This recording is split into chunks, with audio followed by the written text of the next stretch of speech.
Thank you very much. Thank you. Thank you. Thank you guys for coming. It's good to see all of you. My name is Tory Christman. I was in Scientology for 30 years. I literally escaped out in 2000.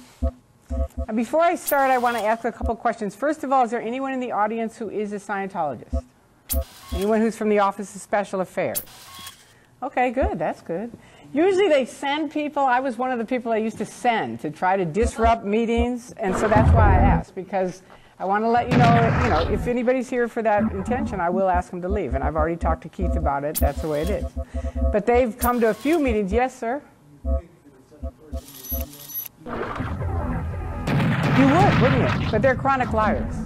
So that's, and the frightening thing about Scientology is that you don't know you're a liar. I mean, I was such a liar. That's why I woke up. I'll get to that. But anyway, I'll get to it. But anyway, first of all, a couple things I want to let you guys know. Most of the Scientologists I know, in all honesty, are very nice people. I like them a lot. I still like them to this day. They're good people. And I call it the Truman Show, right? Have any of you seen that movie? Raise your hand if you have. Yeah? Okay, good.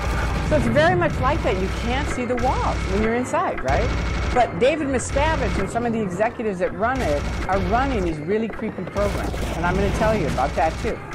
So that's kind of what helped me wake up, because they invited me into one of their really creepy programs, and thinking I'd go along with it, which I did for a long time until I found out the truth, and then there you go. But I'll get to it. Okay, so then the last thing is that this talk is based on my personal experiences of 30 years in Scientology and my own opinions.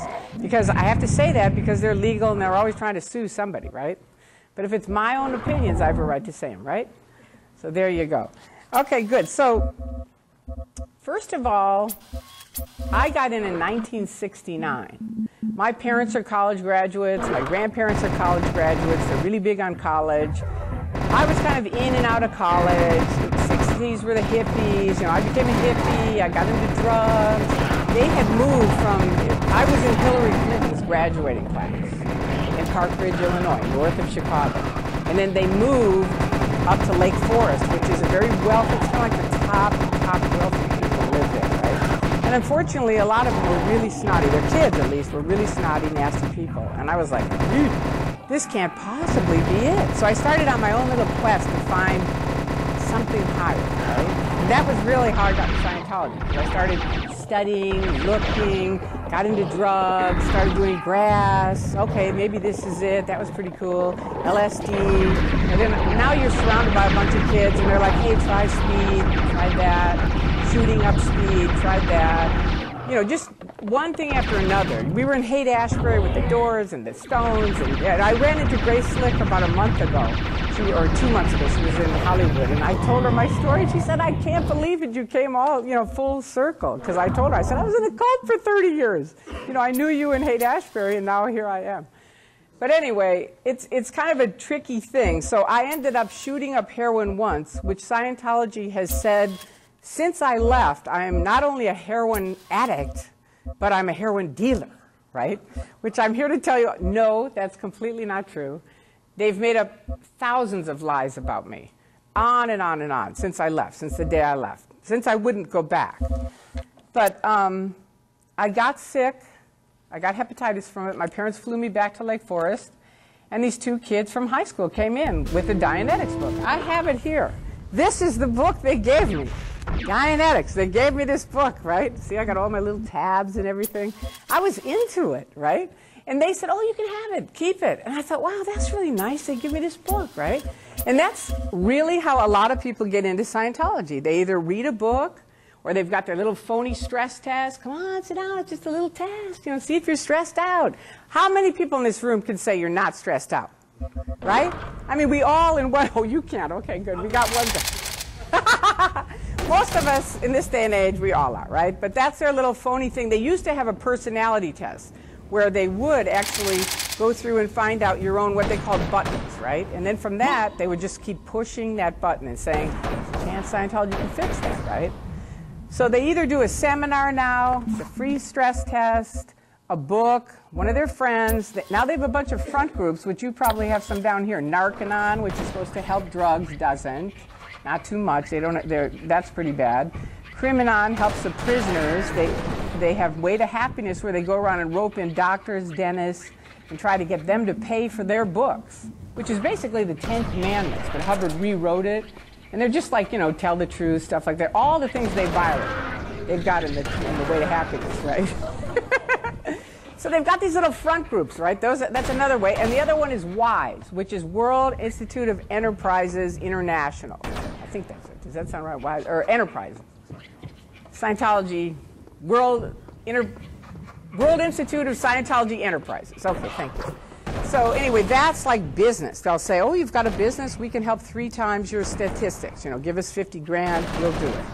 And you can really go down to Barnes & Noble and get a business book for 20 bucks and get the same stuff. But they're really good at what they do. That's what they do. They find out your little button, and then they're like, and so you think, to me, this is my analogy. It's sort of like a mind control train, right? Where you get on it just thinking, okay, I'll do a course, right? It's 40 bucks, right? It's not that much. But then you get on the train, and just think if all you guys were in the room going, what is your name? What's your name? Ellie. So Ellie, just think of all these people going, what are you thinking of? You can't, so you finish the communication course. There's 50 more cars before you even get to clear. Come on, and talk to them, and talk to them, and Tom Cruise, and John Travolta, and everyone asks, like, why are they in it? Well, it's a lot like the Truman Show. Remember, they got in it, same as anybody else. They read a book. Everyone has hope, right? You want to believe in something. It's like, that's the way it is. But once you get in, you can't really get out. And it's a lot like a triangle, right? So you're moving up this. Like a lot of people get in here, they might read a book, and they leave. But then the guys that stay in, they get more and more. You're kind of getting the red carpet treatment. Of course, you're paying for it, thousands and thousands of dollars. But everything's top secret, right? Hubbard originally wrote the Dianetics, this book, and he said, when I was in college, I read it. I read about 3 chapters, and he said, the original Dianetics said, you have the analytical mind, which is like a computer. It's just storing information every day. And then you have the analytical, or the reactive mind, which is if you have any pain or unconsciousness, all that's said or done in that incident is recorded.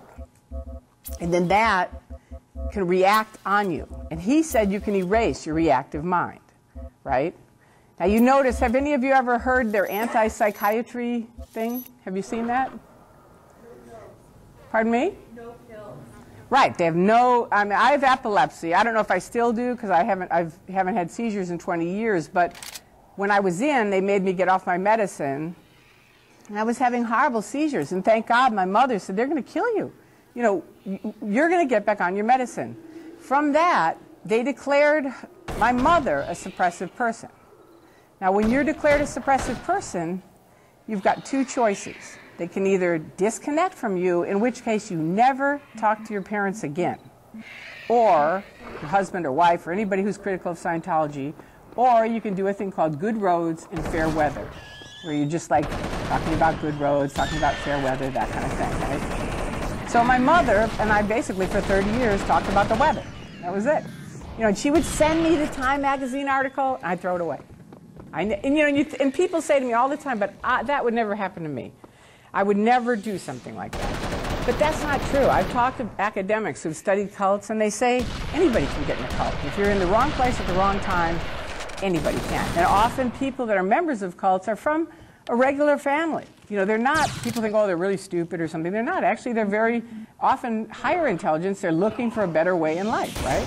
But then once you get in it, you think it's your decision, and they're always saying, it's a big dichotomy where they sell freedom, but they enslave you. They sell communication, but they hide, right? We're just picketing. Have any of you heard of Anonymous? Yeah? Good.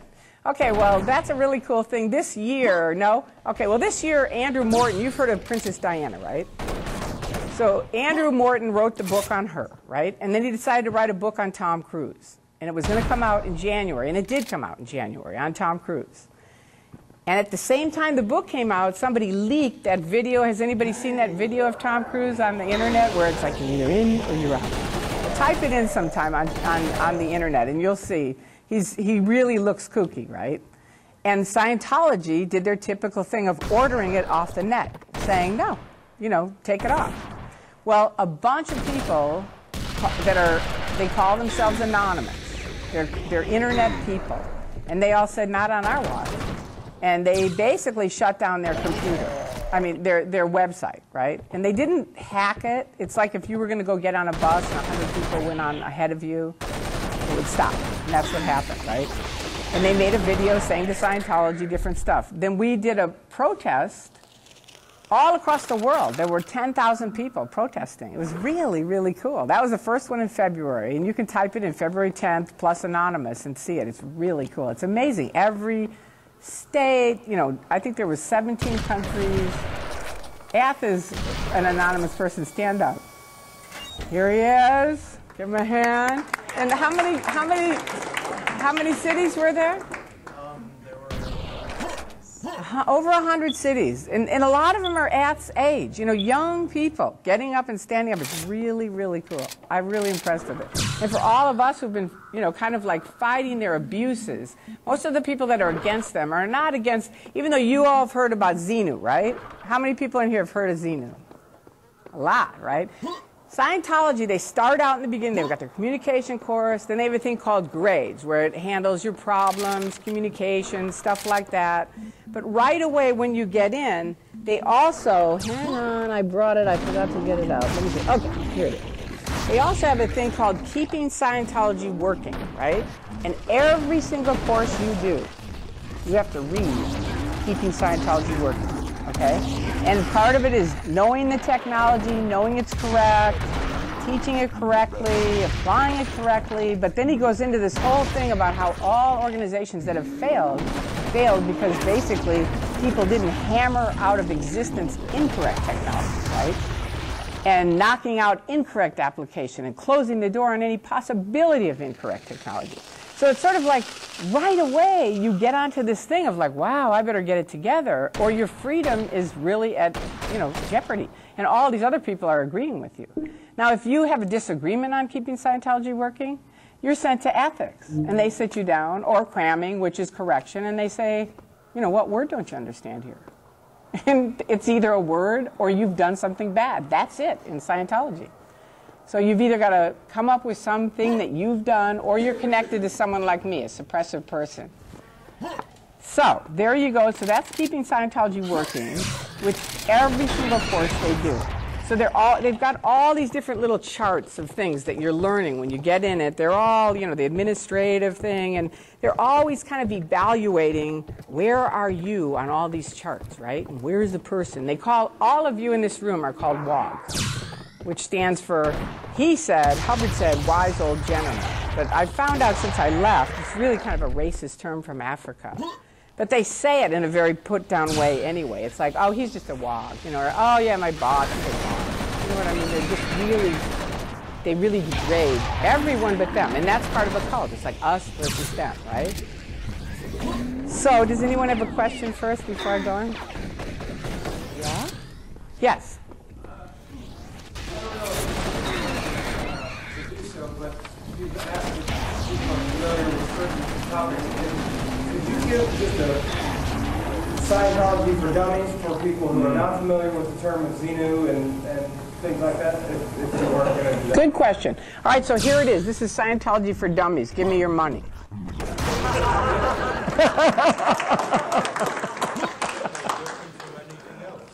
That's really what it is. You know, they sell hot air. They charge a lot of money for it. Now you get higher on the thing. It's more stuff. It's more money. Now you get higher. It's all top secret. You can't know about it. Your best friend. This conversation we're all having, I never had with one of my friends, with my husband of 27 years. Because you're not allowed to talk about it. If you do, you're off to ethics. But honestly, to be fair to you, you know, it starts out with a communication course. Just about everybody does that. And a lot of the critics are against the communication course because they say that's the beginning of brainwashing. I still am sort of for it. I think it's a good little course, but maybe I'm still brainwashed. Hang on a second. So there's communication. Then they have grades, which is handling problems, communication, things like that. And that costs more money. Or you can co-audit, where like you would audit me, I would audit you kind of thing. We'd trade off. You can do that. A lot of people just buy it. Is this related to that, or do you have a different question?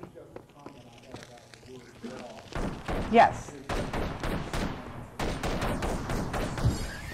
Who what? So it is racist, right? Yeah. Good. So that's what I thought. It's racist. That's what I've heard. So thank you. That's wise old or Oriental gentleman. Yeah. But anyway, it isn't. It's really a put down. Is what it is. Okay. So you've got your communication course, then the grades. Then the thing people start working for is clear, which is part of Dianetics. See, the end phenomenon of Dianetics originally was you're going to have a perfect memory, a perfect IQ, no pain. It's sort of like Cocoon. How many saw that movie? Right? You know, you're like, woohoo, we're young, we don't have any problems, right? Well, what happened was Hubbard in his first clear at the shrine turned around and he said, what's the color of my tie? She couldn't remember it. Now, he's a science fiction writer, right? And he's a con man. He was a good con man. My husband's parents were in 1950. And I will say, in all fairness to him, they had great stories to tell about him. I mean, he was a fun guy. She used to always call him a rascal. You know, he wasn't like this Nazi Germany stuff that DM is really the head of it now, David Miscavige, is kind of running. He was more charismatic, so more people wanted to hang with the guy, right? And give him money and follow him. But now the clear thing doesn't work, so now what? So he comes up with this thing, operating Satan. And he changes from Dianetics because of the IRS to Scientology, which is a religion, right? And once he got that religious status, now he's got protection. Plus he moved out onto the ocean. Somebody asked me earlier to tell about the Sea Org. Well, that's what the Sea Org was. Hubbard moved out onto the ocean to get away from anybody who could nail him. Now he's out on a ship with a bunch of young kids, you know, in the Commodore's Messengers Org and all this stuff, right? But you can type it in and go see it in the internet. But it's one of those things where they're out on the ocean, he's calling it the Sea Org. It's got a lot of like, ooh, the Sea Org, right? And it's kind of mysterious. Like probably most people in this room, does anybody know what Scientology is? No. I've been out for 8 years. Every person I've ever talked to goes, I don't know what it is. You know why? Because Hubbard designed it that way. He used to say, create a mystery sandwich, right? And then they're going to want to come in and find out. So it's intentional that you don't know what it is. And plus, if you really knew what it was, you wouldn't come, right? So it's those two things. So Hubbard, after Clear, when that didn't work, came up with operating Thetan. Thetan is a spirit, or you as a spirit, and operating is whatever you think that to be, right? Now, you guys mentioned proof, that you guys are into proof. Well, proof for Scientology is like unbelievable. I mean, you ask for proof, you're out to ethics, honey. Something's wrong with you. You're critical of Scientology. What's wrong? What proof do you need? Here I am, right? You can't question them. That's the thing. You get into it and people go, but I wouldn't do that. And it's like, I wouldn't either. I was a free speech advocate. But when you get on this train of mind control and you're surrounded by these peers, you just start moving along. It's really weird. It's a really strange thing. So now on the 101, Scientology for Dummies, so now you've got Clear, now you've got OT 1, 2, and 3. OT 1 and 2 I'm not even going to waste time talking about. OT 3 is where it enters into Xenu, which is, now this is such a weird story I can never even remember. It's so strange. But when I got on it, because people go, how could you believe that? First of all, you have to remember, when I got in '69, there was no internet. So you don't have access to this information, right, at all. And in Scientology, if anybody left and told it, they were declared suppressive. You could never talk to them again. Now, you might think, what is that suppressive thing? Well, I brought it so you could see it. I'm not going to hand it out because I put it on TV and stuff, but here it is. Here's my suppressive declare. And they literally do this. They declare someone as suppressive. It says, you know, Tory Bazazian, that was my married name, of Los Angeles, California, is hereby declared a suppressed person. And it goes on and on. They just make up. Hubbard said, if you don't have lies, if you don't have bad deeds to tell about somebody, make them up. So that's what, these are just made up junk about me, right? And at the back, my only terminal is the International Justice Chief, right? Now, I didn't even know this happened. Mark Bunker, who I forgot to introduce, thank you very much, from Xenu TV, there he is. He the first video I did, when I left, I escaped out, and I made this video in Boston. I didn't make it. I wasn't going to do a video. I said, I'm not going to talk. I'm not going to do speeches. I'm not going to do picket. I'm not going to do anything. But then I talked to so many families who lost their loved ones that I said, you know, I've got to do something. So I went into the Boston Org to try to just talk to them and say, why don't you come talk to these two critics, right? And they were filming, right? You know, they had their camera on me. And every time I'd talk, you can go see it. It's called Magoo Dancing in Boston. Mark made it. It's a really cute film. But they're filming me. And you can see they're just like completely out of communication. And I'm there. I've only been out 2 weeks. And I'm like, come on. You know, Scientology is about communication. You know, come on. Come talk to them. And they're just like filming away. And I finally say to Bob, oh, I'm hot. And he goes, it's hard work being a suppressive Tory. He was a very funny person. He is a funny person. Okay, so he says, look, just go in the van, turn on the air conditioning, and relax, right? So I sit in the van. Now, the guy's across the street, right, with the camera on me. And I've only been out 2 weeks. I kind of waved at him like, hey, man, I was with you guys 2 weeks ago, right? But he still keeps coming, comes all the way over, puts his camera right on the window, which isn't in the video, but he does. And that was it for me. Boom. It was just like, that's it. I have a limit. You just hit it. You know what I mean? I have a voice, and I have free speech, and I'm going to go talk. And I come over and I go, hey, Andreas! And that's the beginning of me speaking out. I wasn't going to before that, but that's what they do. They push people, just like Gareth, right? His real name is Gareth. He was anonymous. These anonymous kids, you'll see pictures of them. You're going to see them. And they all wear Guy Fawkes masks, right? That's what you call them? Yeah, and they wear them because they don't want Scientology to know their identities. Because and we said to them when they started, be careful. They're going to follow you, didn't I? I told you last week they're going to follow you. They're going to be after you. That I just know that. Hang on, yeah. I'm just wondering if these formerly anonymous kids have had repercussions in their personal life or their professional. Well, he just did a whole interview on it, a 7-page interview that you can see on the internet, because we did a picket. And at the picket, Scientology, first of all, they have a giant Tom Cruise video through the whole thing. They had hired huge speakers, like almost 2-story speakers on both ends of their street, blasting away. And every time Mark and I would do a video, they'd jack it up, right? And then they have a picture, a big thing of Gareth, with his name, photograph. He lives down here. Phone address, phone number, everything.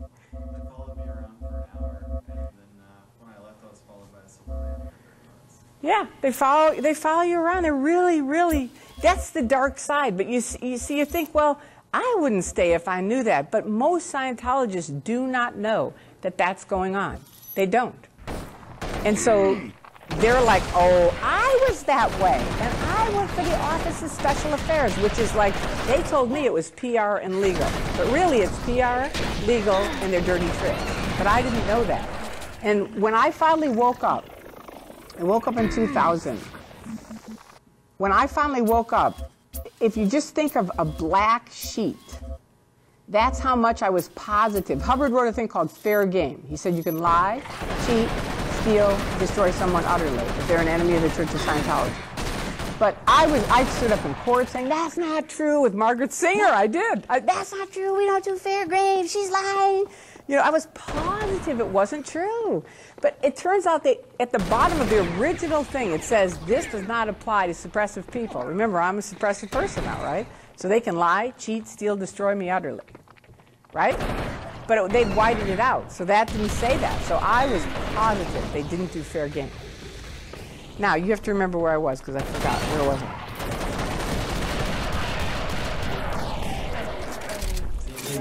Xenu. Okay, so we're getting to Xenu. All right. So how many people saw the South Park issue? Okay, good. If you haven't, first of all, South Park is exactly what it is. Exactly. That is what they believe. That's what Tom Cruise believes. That's what John Travolta believes. I think Will Smith is now woken up. We have an expression, don't get Tom Cruised, right? Because it's not good for your career, as we've seen with Mr. Tommy Cruise. But I always thank him. Thank you, Tom Cruise. So I'll tell you, the German TV flew over here, and I said, I want to thank Tom Cruise, because he jumped on Oprah's couch, right? And then he put down Brooke Shields, and then he told Matt Lauer, I know the source of psychiatry. You don't, right? I mean, here he is, Mr. Actor now turned to doctor, right, overnight. And so, and I don't like that, because remember, they took me off my medicine. So for me personally, when he did that, I just went bingo. Because I've been writing on the internet saying to the head of Scientology, karma's going to come your way. And whether you guys believe in karma or not, that's fine, but I do. And I thought, you just can't keep hurting people. And they were hurting me, flattening my tires, doing stuff to my friends, Barb, stuff like that. And I said, you can't keep doing stuff like that and not have something come back your way. And I told him, I said, I promise you it's going to be something you least expect. And when Tom Cruise did that, I was like, yes! And sure enough, the media started calling me that night. I mean, my phone was ringing off the hook. CNN came the next day to my work, Inside Edition, German TV. But when German TV flew over here, they're interviewing me, and I said, I'd like to really thank Tom Cruise. And she turns off all the lights, and she says, I know you're being sarcastic. I said, let's get something perfectly clear here. I am not being sarcastic.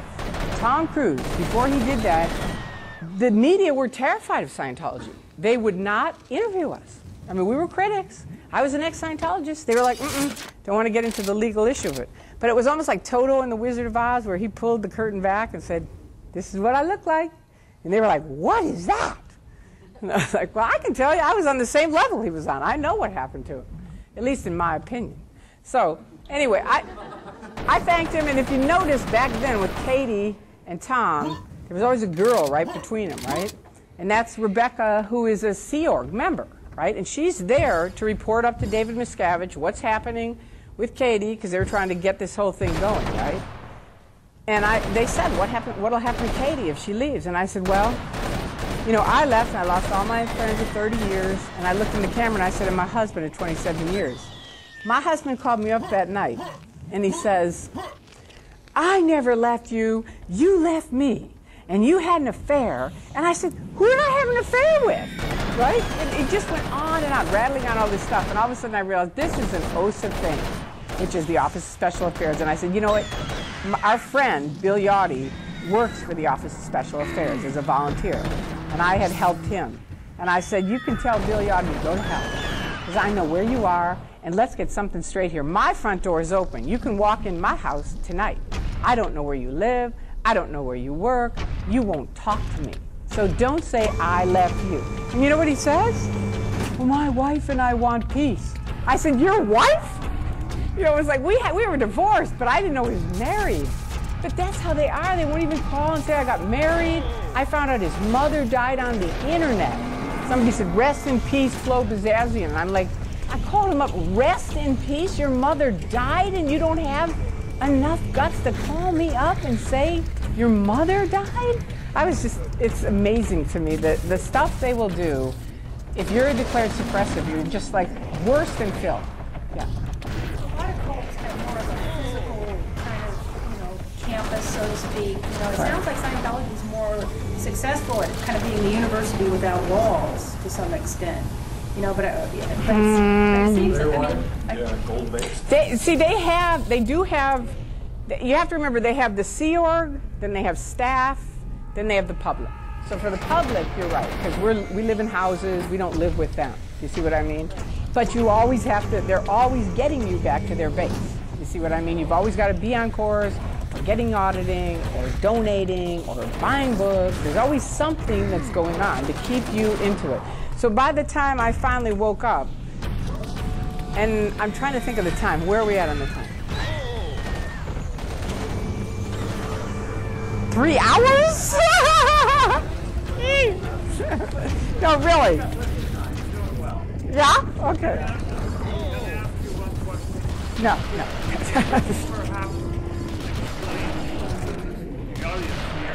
What is clear in the Scientology, because that's part of the fundamentals that we... Clear, okay, is what I said. You erase your reactive mind. What he said is you have mental image pictures. He said we all have mental image pictures that are stored. And within them, and they're moments of pain and unconsciousness. Those are in the reactive mind, right? And they're mental image pictures that have electrical charge in them that they show reads on their e-meter, right? And that's how they get you kind of hooked, because it's like they do kind of read. And it's like, well... The e-meter and the auditing process, maybe. Okay, so the e-meter, have you all seen the e-meter? It's like a lie detector's test, which they get very offended by because they say, it's a religious artifact, it's not a lie detector. Yes. Exactly. Would you like to describe it? Well, basically, I can tell you that what you have is the person becomes... Stand up.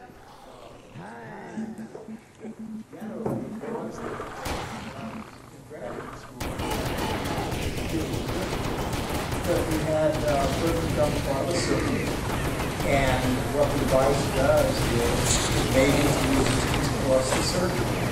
And when you are aroused, what it's picking up is the fact that you're sweating, and the resistance drops in sweat. Right. And so you get a spike on this meter. Now the curious thing is that response is that response habituates very quickly.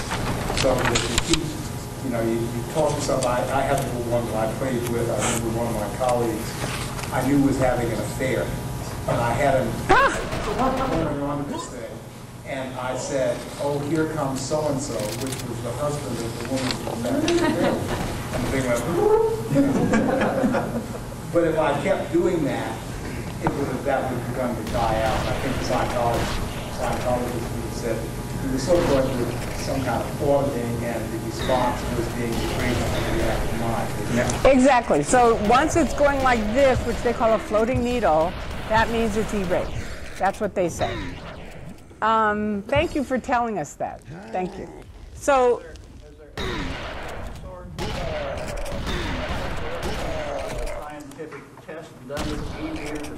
God, no. Hubbard never had any scientific tests of anything. And in fact, you'd be sent to ethics for asking that very question. Get out! Quit questioning us. It would be the first thing that probably everybody who's a member of Sonari would ask, where is the proof? Where is the data? I know, but that's people that are thinking.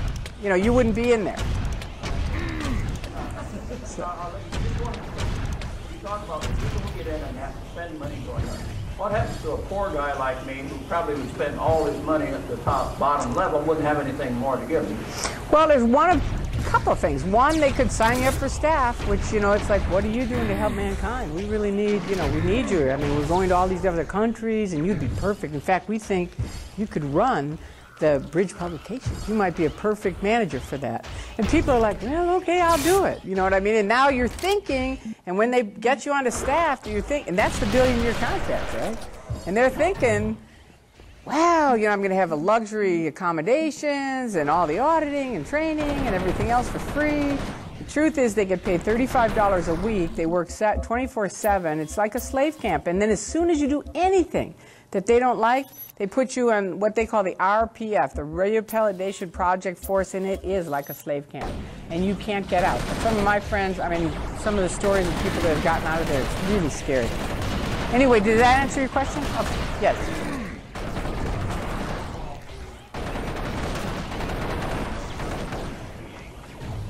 I'm sorry. I know, I'm kidding. Right.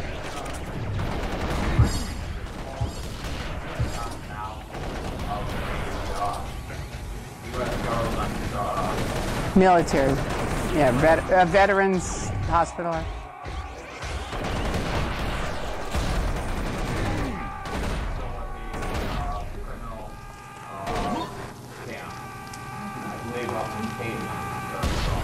And your question is? Is that the truth? I'm not an expert on L. Ron Hubbard. I would suggest you read L. Ron Hubbard. The best one is Barefaced Messiah, which is written by a guy who wasn't even in Scientology or anything. The other one that's really good is L. Ron Hubbard, Messiah or Madman. Those two have really good information about it. I would read those. They're on the internet. You can download them from Xenu.net, which is XENU.net. Okay? Yeah.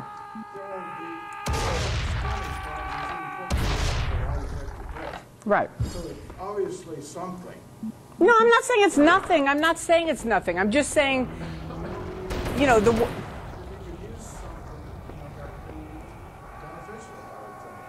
Okay. I'm interested in doing that. Okay, then swing on by. But I'm just saying there's a whole organization that's out where it's much less money. You don't have to do any of the abusive stuff, and you can do that. What do they call that? See? They call it the free zone. Yeah, you can look it up on the internet, the free zone.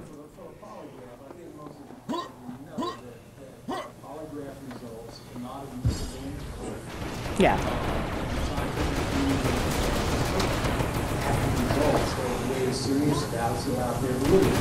Right, because it's kind of like a man hears what he wants to hear and disregards the rest. Pardon me? You have a calibration, you have to have tests, tests which are repeatable, that show conclusions, and none of that's ever been done. Exactly. Yes. The people who run this organization, the top guys, are they true believers or are they outright charlatans? Jesse Prince, who was at the top with them, left.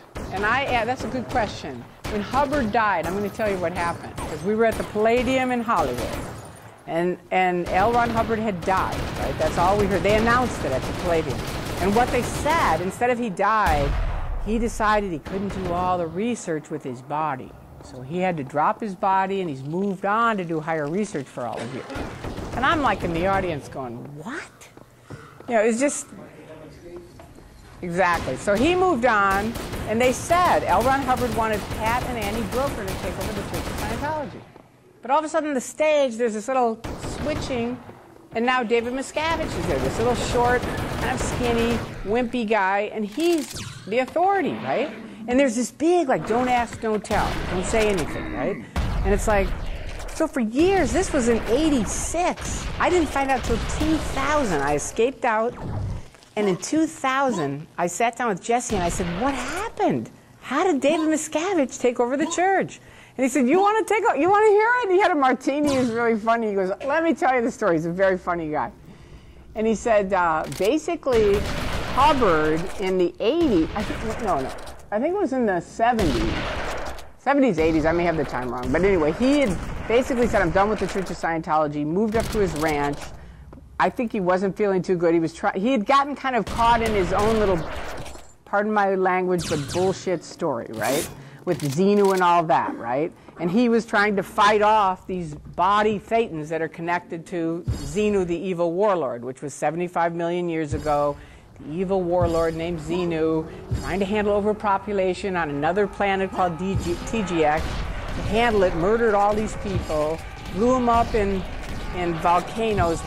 It's so hard to remember. I'll put them in these DC-8s, which they had on TGX 75 million years ago.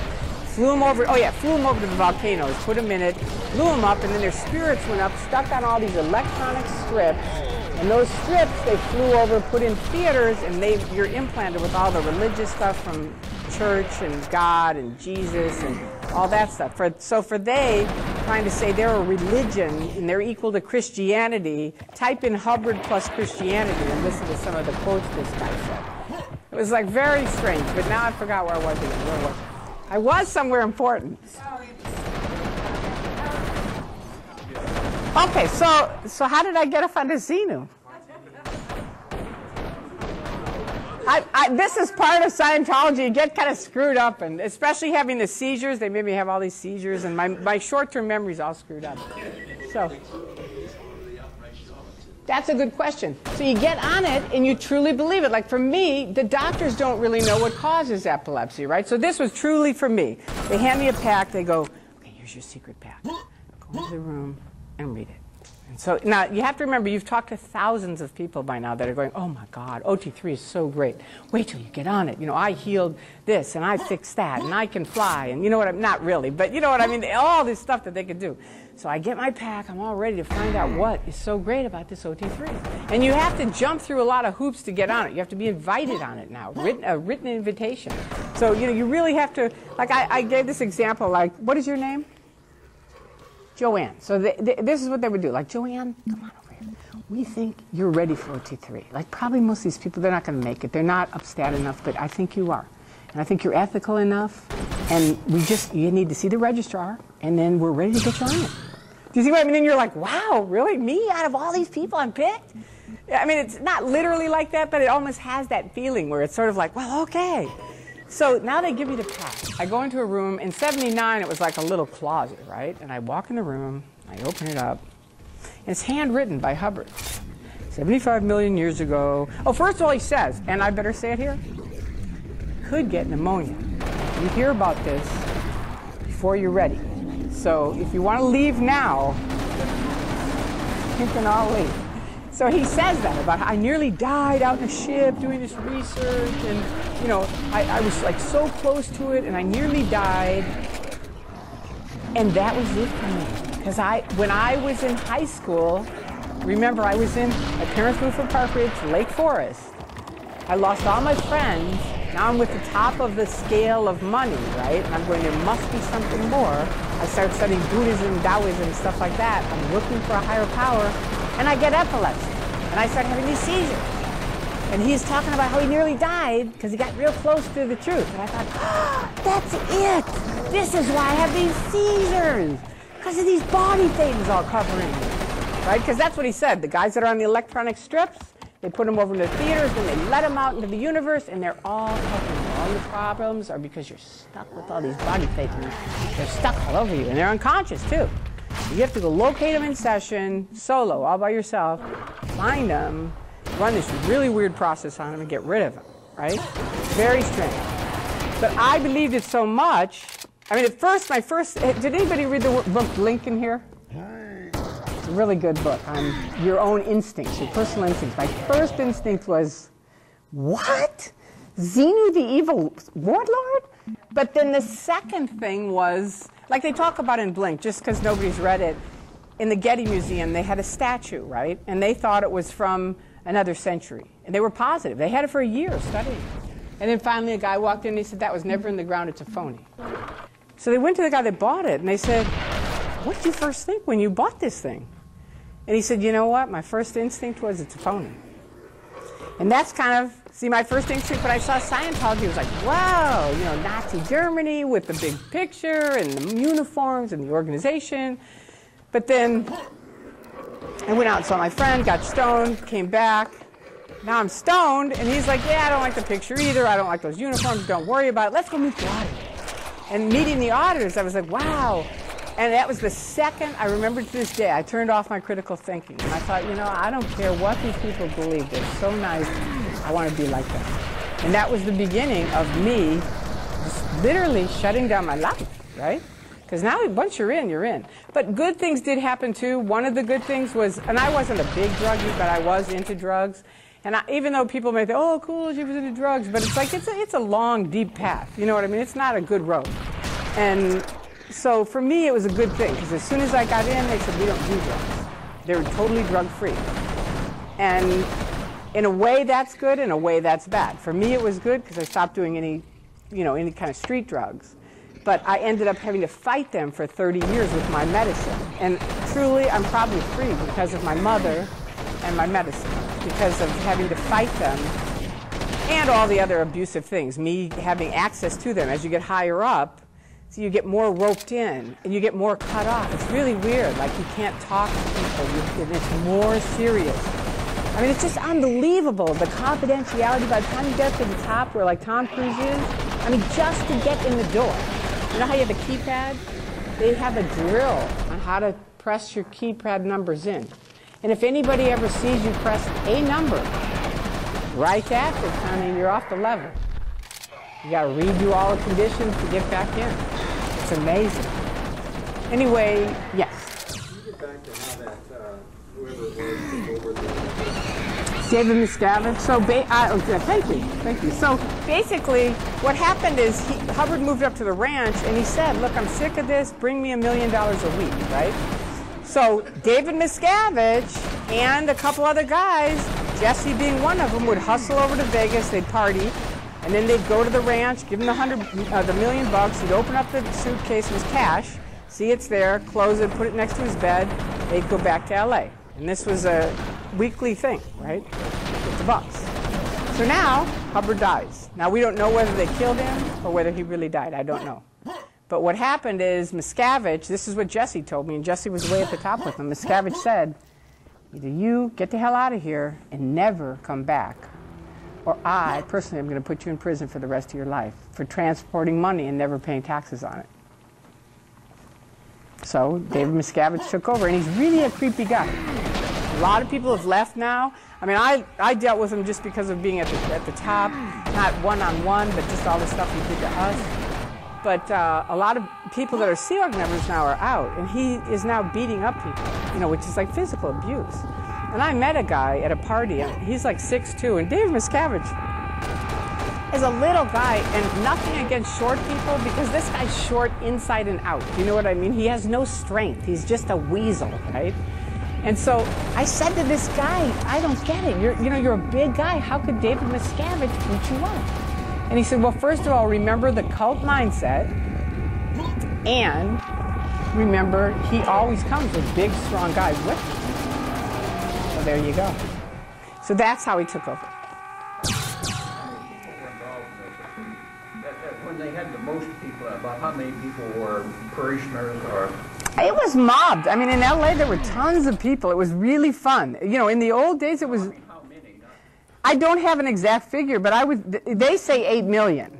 I don't think it's really 8 million, but I think they did have lots. They did have millions. Now I think they probably have maybe 100,000 that are active. Are they petering out now? Oh, way, because of the internet. See, a totalitarian organization only has power when it has secrecy, and you can't get to the information.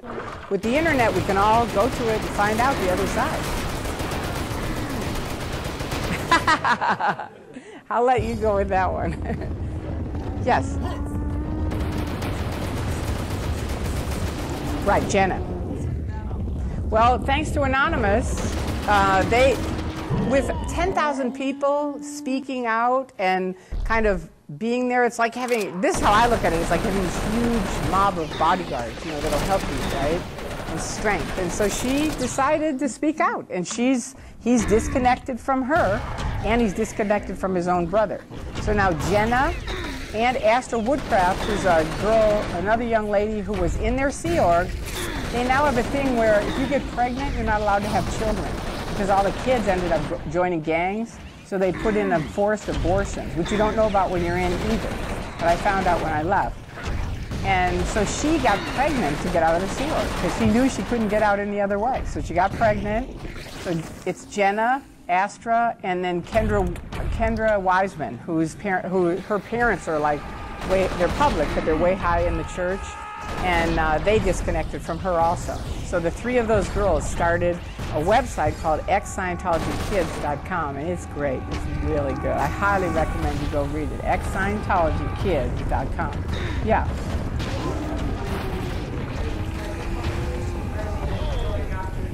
Are they going after? Good question. Good question. Good question. Okay, the three major targets that they have are, number one, children, young people. Not children, but young people, because they can get them into their Sea Orgs and turn them into their slaves, right? I would say number one really is business people, because they have money. Anybody with money they're after. Anybody. Number two are artists, musicians who are successful, or they think they can turn them into success. Because someone asked me that, like, why do artists get into Scientology? Well, if you've ever lived in Los Angeles, if you have any clue of how LA is, it's like you walk in as an artist, nothing, and they're like, come see us when you're a star. We don't have time. That's literally how they are. I've been to parties with people in the industry, with people that wanted to get going in it. They don't have time. Once you have to make it, and then they have time, right? But Scientology, Yvonne Jentz, who was a very wonderful lady. She was in the Sea Org, but she was a very wonderful lady. And she truly and honestly believed everybody was an artist in their own way. And I do believe she really, in her soul, believed that. Because everybody loved her. I mean, she was just a wonderful person.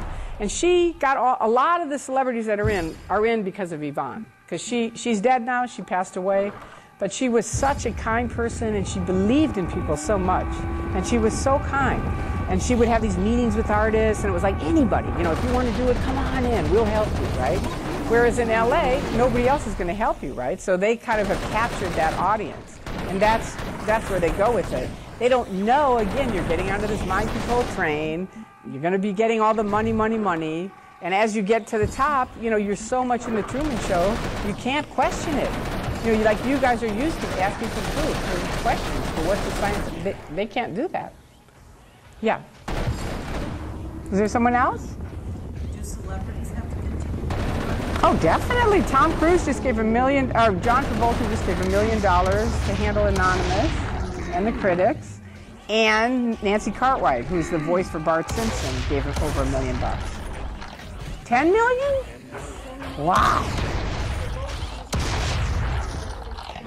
Oh, God. It's sad. You know, when you think of, like, I think all the money we gave, over $200,000, and we're just like regular people.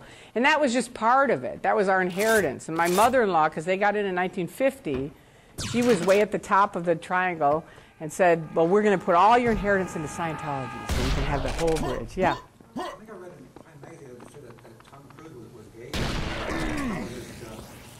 Took over his management so they could make him change grades and got him a wife. And I've heard that. I don't know. I mean, I'll tell you something. Tom Cruise is so suit crazy. I'm not going to get into that question.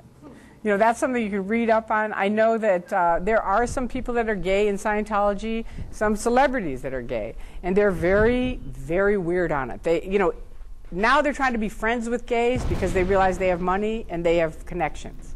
So it's like, we're friends with the gays. But Hubbard, I know exactly how they feel about it because Hubbard said anyone with a chronic illness or a homosexual are what they call 1-1, which is covertly hostile, which just get a picture of somebody smiling and jabbing you in the back.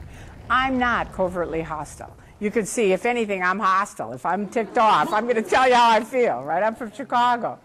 But they run that on gays, and then they say there's something wrong with you, you need to get auditing. One of our friends who's OT8 and left, which is above OT7 where I was, gave over $1 million and finally left. And, you know, there you go. You know, yes? How many ships in the sea order? That's a good question. There used to be, he used to have a flotilla of, you know, the Apollo. I was on the Boulevard, which is just some tanker out in LA Harbor. And then now they only have the Free Winds. And that's even in dry dock right now. Because I don't think they have that many people going. See, they used to have all of Europe that would fly to Clearwater, Florida. And a lot of the Europeans would send their children there for the whole year. When I was there, there'd be tons of kids that were there all year. But once they started waking up, the critics started making these websites, and they started realizing, and they've been through this drill before with Germany, right? And they were like, not on our watch. And now none of them are going there. So, yes? So talk a little bit more about how you got out. Okay, good question. All right, so I got to the top, right? And for me, you know, that's part of a cult. You're always working, at least in Scientology, Hubbard was always doing his research. And it was very exciting in the beginning days because it was like, wow, you know, okay, this didn't work, but the next thing will work. You know, and this thing didn't work, but the next thing will work. You know, and anyway, we're going. Finally, I get to OT7. He's already dead now. Miscavige has taken over. It doesn't work at all for me, at all. I wrote him a letter saying, I feel like a being trapped inside of an iceberg as big as the Grand Canyon, and I'm trying to use a toothpick to get out. This doesn't work. Let me off. And they wouldn't. They just kept saying, okay, continue, meaning you have to continue. Like 7's your only alternative to fix you. And I was on it for 7 years. Yes? For someone logical, that's a good question. For someone in a Truman Show, it's not. You know, I mean, they would send me to correction. They sent me every time. I'd say, I can't heal people. I'm really ticked off because this guy, I would hear these wins about how this guy healed everybody, right? So I was sure by the time you got on 7, you could heal everybody. So when I got on, there was nothing about healing. And I said to the lady, because they had part A, B, and C. So I was in A, and I did that. B, there was nothing about healing in that. Wait till you get to C. I get to C, and it's like, find out who these BTs are. That's the question for part C. I said, what the hell is this? I said, where's the thing on healing people? She said, send her to Cramming right away. They sent me up to correction. Get her in the secret room. What's wrong? There's something wrong with me. I said, where's the thing on healing? You know, I thought OT7 you could heal people. Tory, here's the pack. That's what it says. That's it. There's nothing on it, right? It's like find these stupid BTs, find out what they are, the body thetans. Remember, the BTs are the body thetans. That are the things that he blew up. They got on the electronic strip, and you're covered with them, and they're just these fake things that they said you're covered with. They're not really. I don't think they're real. I think they're just fake things that they say you have, like Hubbard, like the reactive mind. I mean, think of how ironic that is. Hubbard says you have a reactive mind. You know what clear is? When you realize I'm creating my own reactive mind. And they go, would you like to attest to clear? You're like, wait a minute, what did I just say? I've been on this for months. You know, but you don't want to say that because then they'll put you back in session, right? So it's like, okay, sure, I'll attest to clear. Right? But, you know, it's very, you know, like the body Satan things, you read it and you're covered with them, so that's the way it is. So now you're in session trying to locate these body Satans, and they got to read on the meter, and you got to get rid of them, and you got to keep doing this until I'm free of them. See? Yes? So you got to this point where you were butting up against reality. Was there a time where you sort of realized you're going to have to walk completely away from your whole life? No. That never happened. What happened is this. I was on OT, from 1990 to 2000, a lot of stuff happened for me. And I don't have time, it's another hour's worth of stuff, but a lot of abusive things I was observing. They had asked me to open up these phony accounts. My best friend, who I trusted as much as my husband, he said, I need you to open up these accounts to handle the critics on the internet. Now, I didn't know anything about the internet at the time, so I did. I went out and opened them, and I said, what are you going to do with them? And he goes, I can't tell you, because they'll put you in deposition, and you'll never get out. So just open them up, and we'll handle it. But I'm from Chicago. I've been around the mafia, and they started acting really mafia-like. And I thought, something is really wrong here. Now, they had brainwashed me so much, and every Scientologist, they're terrified to look on the internet. And I know that's really funny, but it's true. And so I wasn't looking on the internet. One of my girlfriends did go insane, and she was climbing out the windows of her house. But later I found out they had drugged her and reverse audited her, right? So it wasn't like she just went insane from reading the net, right? But I thought they did, and that's what my friend said. So he got me to go out and open those accounts. These are like accounts. They're just phony accounts that then they're using on a news group where people were speaking out against Scientology. They were spamming it, and their thing was if they can get everything down the first page, nobody will read it. Hang on a second, because I'm not going to remember her thing. Sorry about that. Okay, so now see, I already forgot. What's your question? Just getting out. In view of the fact that the internet is where the anti-Scientology stuff seems to be well-centered, and they're now trying to focus target group homosexuals, and the homosexual population is very heavily internet, how would they possibly attempt to... There's no homosexuals that are going to go... They're not going to go anyway. I'm just telling you that's one of their new BS things, but they're not going to go. They're not stupid. You know, people read the internet now. They're not, you know, the only people that are giving them a lot of money are these guys that are already in, right? The new people, they're not getting it. I'm just telling you they're trying to. It's another thing where that's a new door that they've even bent, right? That they used to never even bent. But as far as me waking up, I opened those phony accounts, then they turned on me. Once I went on the internet and saw that they were spamming the internet and stopping free speech, I said, I can't do that. And I called up my friend, said, oh, okay, that's fine, come on over to our house, we're going to just have a little meeting, you can tell us what happened. And they just turned on me. I mean, it was just horrible. It was like 2-3 hours of them screaming at me, all men. And I just ran out. I said, that's it. That's it. That's it. Right? And I had to have already signed a thing so I'd never tell anybody, not even the top execs in Scientology or my husband or my friends. So I had no one. So now I'm on the internet trying to help John Travolta. This is kind of a funny story because he was in Battlefield Earth. Any of you saw that? It's a horrible movie. Even we in Scientology thought it was horrible. But we did. But I like Travolta. I trained him. I helped train him, even though Scientology says I didn't. He came up and gave me a hug at Battlefield Earth and said he'll never forget me. So that's what he said. So screw them. Scientology. But anyway, I felt bad for him. So I'm on the internet. And remember, at this point, I know nothing about the internet. Really, literally nothing. So I go on this little it's like a, what do you call it, message board. Yahoo message board. And Mark's on it. And it's Xenu TV. And Xenu is a top confidential word. You have to get rid of that. So I'm calling him names, trying to change his name, all this other stuff. And finally I get ticked off. And I'm in sales. I've been in sales for years. So I call up Warner Brothers and I say, I'm a mom, I'm a fan, I'm down the street, and I'm really upset that you have all this anti-religious stuff on your website about Battlefield. I want to take him down. So the guy says, okay. So the next day, this guy calls me from New York, and he says, this is, John Smith from New York, and we got your message, and we're taking down the message board.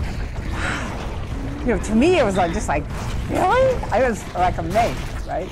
And to me, that little message board was equal to this news group, which I don't know how to explain the comparison. Do you guys know the difference in a message board and a news group?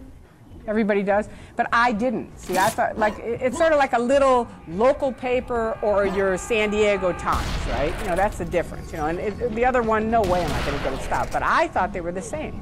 So now I go on to alt-religion Scientology, and at that point I had to be just nuts. I think I knew the critics knew something I needed to know, but I couldn't admit to myself they know something. Do you see what I mean? So I was just like, well, I'll go on and fight. So I'm on there making all these just knucklehead, you know, posts. I made 4,000 posts in 4 weeks. Now, one of their big enemies is Andreas, who's from Norway. He has xenu.net, xenu.net. That's his website, right? He's a computer guy. He had gone on in the 90s, found there was all kinds of information around the net about Scientology, but nothing coordinating it. So he made this xenu.net, right? And I had seen it. Wow, this guy's really like the devil, right? So he comes on while I'm posting, and if you post on a news group, like if you said something, you say something, and then there's some arrows, right? And then I say something. Well, all I knew how to do was copy paste. So I would copy paste and I'd think, oh, who needs all these arrows? And I'd erase them all, right? So no one could understand what I was saying. So Andreas sent me an email saying Tory, or Magoo, my nickname's Magoo on the internet, and he said, and he thought I was a guy. Everybody thought I was a guy because I was like, you know, screw you and all this stuff. He said, look, man, nobody can understand what you're saying. You know, here, let me teach you how to format something. And it was such a shock to me. And people always say that, what can we do with Scientologists or anybody in the cult? But I mean, that was the biggest thing that ever, I mean, it just totally rocked my boat that this devil helped me. Do you see what I mean? He didn't tell me about Hubbard. He didn't tell me about Paulette Cooper or all, you know, them killing Lisa McPherson. He helped me on my computer, right? And my mom always said, if somebody helps you, send them a thank you note, right? And he had that little blue, see, this is their downfall, because before you had to go, you know, leave Scientology, meet with a suppressive person, now you're in doubt, you know, it's like all these bad things happen. Now I'm just in my dining room with my little computer, and there's that little blue link, which is his email address, right? I click on it. Now it's like, Tory talking to suppressive person. And I'm really scared, and I'm like, dear Andreas, thank you. Magoo, right? And so he writes back and he goes, dear Magoo, you're welcome. Andreas. But on the bottom, he has his complete address, his phone number, his email, his cell phone number. Now, we at the top, that were in the top secret mafia, were always using phony names, phony addresses. Bill Yachty, my friend, had said, never call me Bill on the phone, call me Jack. You know, because they might be listening in, right? You know, so we were just like these chronic liars all the time. So now, here's Andreas in Norway with everything's out there, right? And I'm like, wow. So maybe I can talk to this guy and handle him, right? Because he's really this big devil, right? So I said, dear Andreas, you know, like, why do you have up all this stuff about my religion? And he writes me back and he says, dear Magoo, I believe in truth. I believe in looking at both sides. I believe in having the courage to say what I think. I don't think Scientologists are bad. I just think they're misinformed. Best wishes, Andreas. And I swear to God, I sat in my dining room and I cried for about 3 hours. I couldn't stop crying. I was just like weeping and weeping and weeping.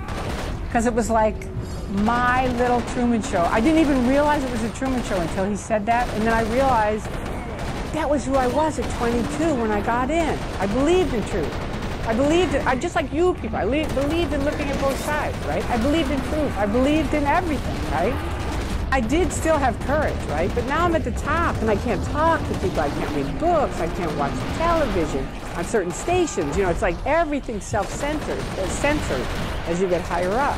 And I was just like so sad, and I said, Andreas, you know, I wrote him, and I said, I'm like terrified. I don't know what to do. I mean, I have no one. Every person I know in my life, everyone is a Scientologist. I have no one. Not a soul. I can't tell my husband, I can't tell my girlfriends, I can't tell anybody. If I walk into Scientology, it's going to be a nightmare. So he wrote me back and he said, I'm fine reading your email. I'm really sorry to have you go through this. But I've got to ask you this one question. What kind of friends could those be if they're going to leave you because you changed your mind? And for you guys, that's a good question, huh? that was it for me. That cracked open my Truman Show. It was like sunshine came in. It was like I realized he's right. They're only my friends as long as I jump through the hoops. So then I wrote him and said, you know, I've got to talk to somebody that's a Scientologist that left, right? So he hooked me up with these Lisa McPherson Trust, which is Bob Minton, Stacy Brooks, Jesse, Mark. They were all over in Clearwater, Florida, helping families, right? So they said, look, what do you want to do? And I said, I don't know, Stacy, I don't know. She said, why don't you just come here and rest for a week? And I said, okay. So they said, we'll get you a ticket. Just go to the airport. So at this point, remember I said it's like that black sheet? You know, I just totally am positive they don't do fair game. She said, bring a cell phone. I said, Stacy, they don't do stuff like that. I know they don't. She said, Tory, we used to run these programs. Bring a cell phone. And this is before everybody had cell phones, right? I had my emergency cell phone. So I bring my little phone thinking, I need that. It's like, just think of a black sheet, right? And I call the van and say, I need a ride to the airport. Okay, tomorrow 8:30. 8:30 comes. No cab. 9 o'clock comes. They're not there. I call them up. What's going on? Some anonymous person called in and canceled the cab. And that was like a pinhole in that black sheet of like, oh my God. Do they do this? So long story short, I finally get to the airport. The plane is canceled. Now I'm like, can they cancel a plane? I'm amazed. And I'm standing there, and all of a sudden the vice president comes up and goes, we know exactly where you're going. You're not going to go talk to those people. You're not going to go see those people. And I got my little cell phone out, and I go, Stacy, she's here. The vice president's here, right? And she puts on Jesse, who was way up with Miscavige, and Jesse says, stay on the phone. We are going to walk you through this. Do not set down that cell phone, right? And so she's following me around, now carrying my luggage, right? Because I'm trying to hold the cell phone in my purse and all this other stuff. So she's carrying my luggage, following me. And I have to get on a van to go to another terminal. And I'm like, I'm really sorry, man, to the bus driver. I say, look, you know, I'm trying to escape from a cult. She's the vice president. She won't leave me alone. Yeah, I'm trying to get rid of her. She won't leave, right? But I realized later she had orders to follow me around, get where I was going. I tell Bob she won't leave me alone. He's a very wealthy guy, really cool guy, and he said, I'm going to get you a first-class ticket. You can go in a special lounge. You can't get there. So I go in the lounge. I get on the plane. I'm like, oh, my God. I'm just completely fried. I mean, this has just been, like, so incredible to me, right? It's, like, so unplanned. That's why when you said it, I was, like, so unplanned. It was like a frying pan hitting me in the face, and now I'm here. I'm on the plane, like, oh, thank God. Okay, no problem. Now I just got to go to Clearwater, and I'll talk to these people. Wrong. I get off in Chicago to change planes. Out comes my husband. Tory, what are you doing here? What could you be doing in Chicago? I'm like, what are you doing here?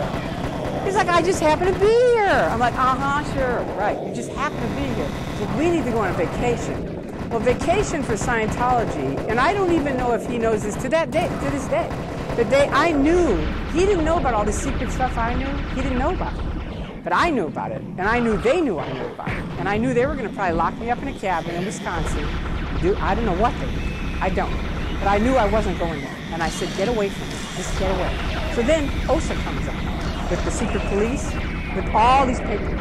And they're like, you're not going. And I'm like, get away from me, all of you. And in Scientology, it's like against the rules to ever call the police. You can never go to the court. You can never use any legal systems, only Scientology. But I said to him, you get away from here, I'm going to call the police. To my husband and to OSA. And to my husband, if you're watching this, you know what? It really irritates me. It does. You know, that he's still in that stupid thing. He should know better. But anyway, the same for all my friends. But long story short, I get on the plane. I knew in Clearwater the buses only go till midnight. Wrong. I get off at 1:45. There's like this huge mob of people, friends of mine in OSA. The police, and Stacy, Bob, and Jesse, who right before this are like the Draculas in my life, right? They're evil, horrible people. Well, now they're helping me, right? And I walk off, my friends like, Tory, Tory, Tory! And I go over to see her for a minute. Now, the only person I'm leaving for at that point wasn't Hubbard, wasn't Attack, it was Dave Miscavige. That was it. So he basically screwed all of us on 7, and I thought, you know what, screw this, I'm done. And so I left, and he was running all those programs with those and stuff. So I leave. And she goes, I'm best friends with David Miscavige. I can get him a message tonight. And the cop had said, stand back, everyone. She has to pick. She has to pick. And so I'm like, I listened to her for a minute, and then I went, I picked them, right? And so the cop holds all of them. We walk out. I say, I've got luggage. He goes, we'll get it. They went down and got the luggage, held us in this police thing. We get on a separate van. We go to a hotel, and you know, that was it. I'm out. I'm free. They flew in my husband. They flew in my auditor. That was really funny. That's a whole nother story. But anyway, they flew us in. I basically at the time had said to Stacy, I'm not going to picket. I'm not going to speak out. I'm not going to do any demonstrations. I'm just coming to kind of think this through. And she said, Tory, I'm only doing for you what I wish someone had done for me, right? But then, you know, it was like one of those things where they just kept picking on me. And that's what, really, with Magoo Dancing in Boston, that's when I decided, you know what, I have a voice, I have free speech, and I got an awful lot to say. Yes.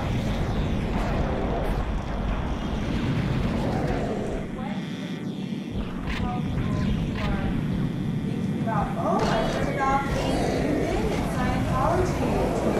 Yeah, like, what do we tell people that, other than stay the F away, what can we tell them that will make these people realize the cult is dangerous, stay away?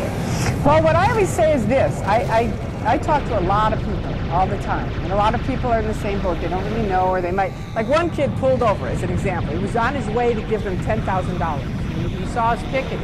And he said, is there anything you could say? And I said, sure, pull over, right? And within about 2 minutes, he said, thank you so much. I can't thank you enough. But, you know, I just said it's a cult, man. They're going to take your money. They don't deliver what they promise. I've been all the way to the top. It doesn't work. You know, it's a con. But what you could say is learn both sides before you go. Because once you go, you can't learn both sides. And that's what I think would be the best thing. That's what I say. Don't believe me. You know, go on the net and study their side, study the other side, and make up your own mind. Because if you, see, they can never say that. I say it all the time.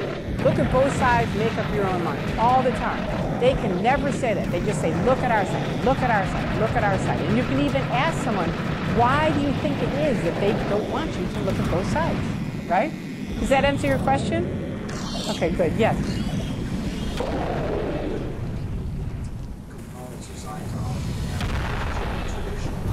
Oh, no. Are there any, is there a concept of God or any other traditional religious terms part of it? No, it's Xenu. You know? I mean, it's Xenu and Hubbard. You know, it's like L. Ron Hubbard. They say, they'll lie through their teeth and say, and I did too, so I can say it from experience. I said, oh, I'm a Catholic and a Scientologist. Did I ever go to a Catholic service in my life? No. Not since I... They started having Sunday service because they looked so weird not having them, but they only have them for PR reasons. They only go out with their yellow tents to help out as volunteers for PR reasons. Now, the people helping don't know that, and I only connected the dots because I was one of the people out helping, and I would, every time I would come back, the only thing they would say is, do we get your press? That was it. And after a while, I was like, don't you even care about these people? You know, you never ask about the people. And I finally asked him once, because I was very concerned about the homeless. And I said, what about all these homeless people? What? What are we going to do about them? And they said, you know what, we don't have time for them. Next lifetime. What they said, true story. Suckers you in. You know, it's just another way of, you know, and they expect it, you know. It's just another entrapment. And it's kind of like mystical, like part of cults is they always have something mystical. And they're like, ooh, 1 billion years. Yeah. No, thank you. That's a good point. Yes, sir. In the Sea Org, you work 24/7. It's like hard labor. You know, you're working. Huh? Well, they have people. They have different things. You can go out and, you know, do the stress test. You can be an auditor. You can, you know, compile books. You know, they have all kinds of stuff that you work on to create Scientology and keep it going, keep the organization going. Is that good? Are you okay? All right, thank you. I hope it helps. One nice thing about Tory is there's no place where you say stop. I'm not stopping. I know. Because run out of ideas when you have to close the door. I know. Sometimes this evening. I hear you.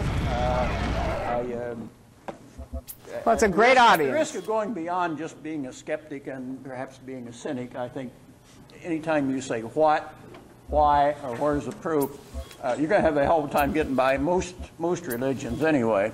But that's a question for a different one. We're going to have all of them up here. You know, there's 1,500 different religions. We'll examine them all. In this week. Thank you very much, Tory. Thank That you was so wonderful. much. Thank you, all of you.